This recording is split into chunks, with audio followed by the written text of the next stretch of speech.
No soy de las personas que creen en fantasmas. Nunca lo fui. Soy ingeniero, trabajo con números, con esquemas, con cosas que se pueden tocar y medir. Por eso lo que me pasó el otoño pasado en el tren de Chicago a Milwaukee no puedo explicarlo hasta el día de hoy. Y cuanto más lo intento, peor me pongo.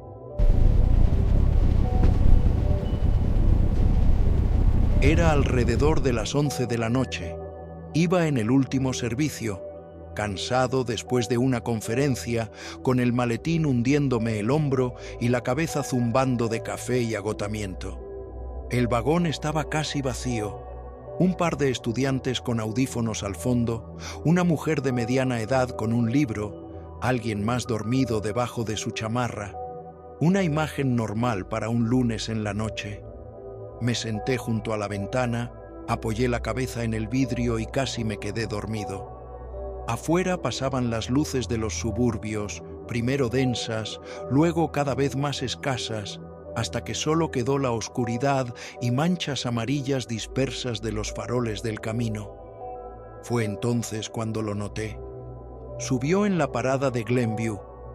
No le presté atención de inmediato, solo capté un movimiento con el rabillo del ojo. Un hombre, alto, con un abrigo oscuro que parecía demasiado antiguo, no en el sentido de gastado, sino de estilo. Como sacado de una fotografía de los años 50, un sombrero de ala ancha, calado hasta abajo. No le vi la cara. Pasó a mi lado y se sentó 2 filas más adelante, de espaldas a mí, mirando hacia el frente del tren. Se sentó y no se movió, en absoluto. Ni siquiera se quitó el sombrero. Cerré los ojos. El cansancio me venció. Me desperté por el silencio. No por un sonido, sino por el silencio. El tren seguía en movimiento, pero de otra manera, más lento. Y afuera no había nada, ni luces, ni siluetas de árboles, solo oscuridad, densa como algodón. Miré el teléfono, sin señal. Marcaba las 11:47. Según el horario, ya deberíamos estar llegando a Milwaukee. Entonces el tren empezó a frenar. Me enderecé y miré alrededor. Los estudiantes seguían con sus audífonos. La mujer con el libro dormía. El hombre del abrigo oscuro seguía inmóvil. El tren se detuvo. Me pegué a la ventana e intenté distinguir algo. Había un andén, pequeño, de concreto, con la pintura descascarada en las columnas. Un solo farol parpadeante iluminaba un letrero oxidado, pero no pude leer el nombre. Las letras eran demasiado viejas, demasiado borradas. Las puertas se abrieron y el hombre se puso de pie.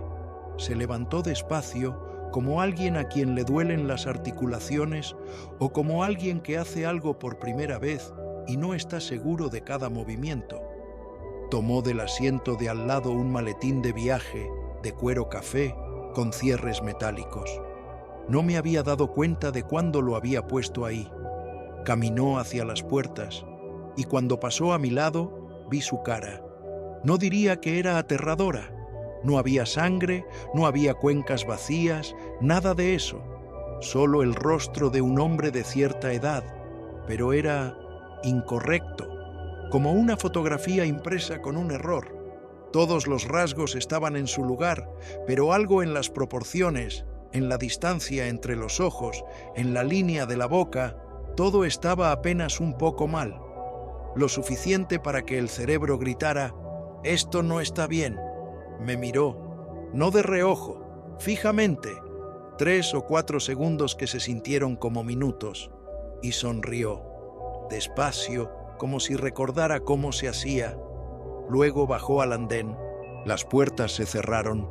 El tren arrancó. No podía apartar los ojos de la ventana. El farol del andén parpadeó una última vez y se apagó. En el último instante, antes de que nos tragara la oscuridad, vi su silueta. Estaba parado en medio del andén, mirando al tren alejarse. Solo parado, con el maletín en la mano. Me volteé hacia los estudiantes. Seguían con sus audífonos. Uno revisaba el teléfono. Quise preguntar: ¿vieron eso? ¿Vieron esa parada? Pero no pude. La garganta no me respondió. El tren llegó a Milwaukee a las 11:59. Todo normal, todo en horario. Los días siguientes me convencí de que me había quedado dormido y había tenido una alucinación. El estrés, la conferencia, demasiado café, pero lo recordaba todo con demasiada claridad. El maletín, el abrigo, esa sonrisa. Al cuarto día empecé a buscar. La ruta que tomé, en el tramo entre Glenview y Milwaukee, pasa junto a varias vías antiguas, la mayoría abandonadas desde los 70. Encontré un foro de entusiastas ferroviarios, gente que fotografía estaciones viejas, recopila horarios, conoce la historia de cada tramo. Uno de los usuarios, con el nombre Rail Archive 1952, había escrito sobre una pequeña estación llamada Corner Hollow. Según él, fue cerrada en 1961 después de que un tren descarrilara cerca de ahí. Murieron 11 personas, entre ellas un conductor y 5 pasajeros que viajaban en transbordo nocturno. Las vías técnicamente se conservan, pero no se usan, oficialmente. Le escribí. Le pregunté si tenía fotos de la estación. Me mandó 3 imágenes, en blanco y negro, granuladas. Un andén pequeño de concreto, columnas con pintura descascarada, un farol sobre un poste de metal. En la última fotografía, sobre el andén, había un hombre, con abrigo oscuro, con sombrero de ala ancha, con un maletín de cuero en la mano.